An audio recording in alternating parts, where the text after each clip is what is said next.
What's going on YouTube? Austin here with another video. So today I wanted to talk about the impact of wrestling in smaller towns.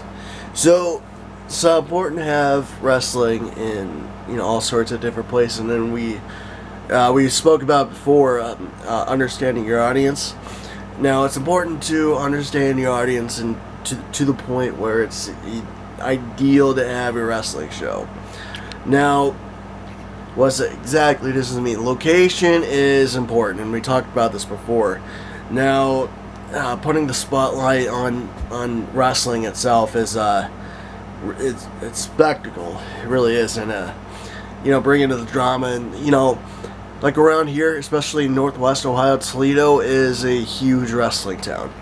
Speaking from experience, it's hello Moto. Okay, so speaking from experience, Toledo, Ohio is a huge wrestling town. It's a small city. You can compare it to like Columbus or Cleveland or something. But still though, small city like Toledo, it's people just, they love it. They eat it up. I was at a WWE show. That's when Jinder Mahal was WWE champion. He came out, and all he had to do was like, I'm the best because I'm not even American. This is what makes me. And people were eating it up, like it was loud. Like we were all the way up in the nosebleeds. It was loud, and tell you how serious, like how loud it was. Like it's like wrestling channels here on YouTube were talking about how much Toledo ate it up. And that's my point. My point being is finding a location where you know that you bring wrestling fans in. You could put butts in the seats. You could sell tickets, and promoting is another big thing. Like I talked about in the last video. Whether that's throwing something up on Facebook, going around posting flyers, word of mouth. It's really anything you could do to get the word out. Not just by throwing something up on socials. There's really a lot more to it, and I should have focused more on the word of mouth and posting flyers around and stuff like that. And it's really not just social media. That's just like talking to people. If you work a regular job, it's like, hey, my next show is 2 Saturdays from now. If you're in the area. Bell time's at 7 o'clock if you want to go, or it's real simple like that, and it's a 2-hour show.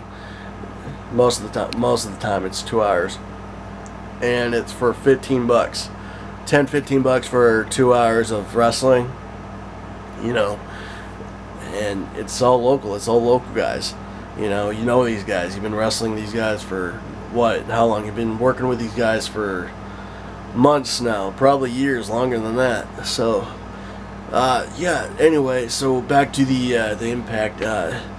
It's all these wrestling, if you have here in any town, Ohio, population of 1,500 people, hey, there's a wrestling show in any town, and that's 30 minutes away. People are going to be coming from 30 minutes away from other town, Ohio, and 1, 2, 3 village, and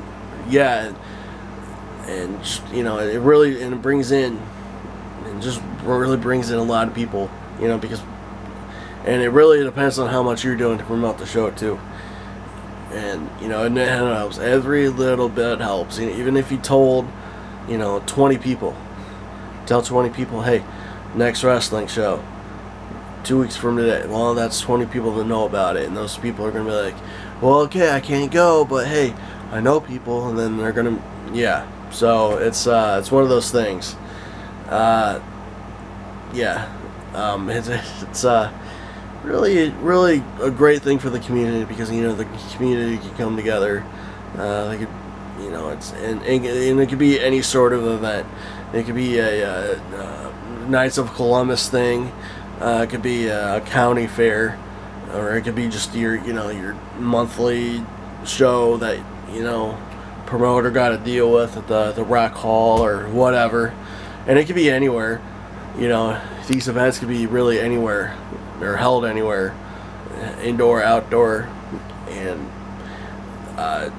really, I mean, as long as the promoter's license covers it, if it's in a building that is suitable for a large number of people to be in attendance, and we can talk about that later. It's a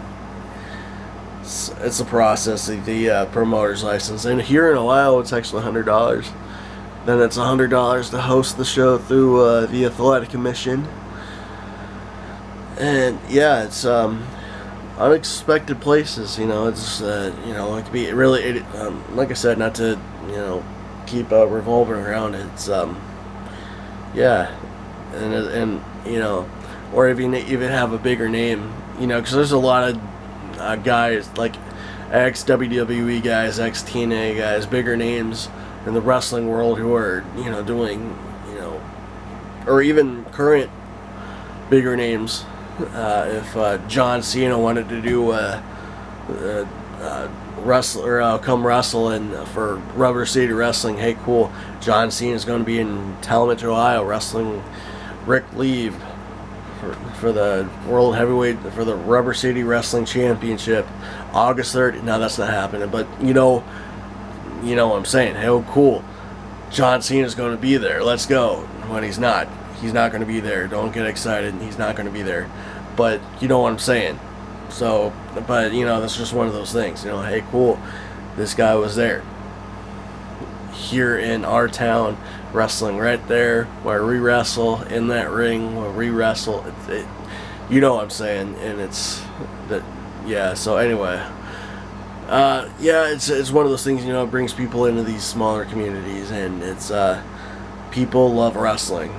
You know, it's like the closest thing that fans have to comic books or something like that, you know what I'm saying, or Street Fighter and all that fun stuff. So anyway, little breakdown, a little chit chat about the impact of wrestling on small towns.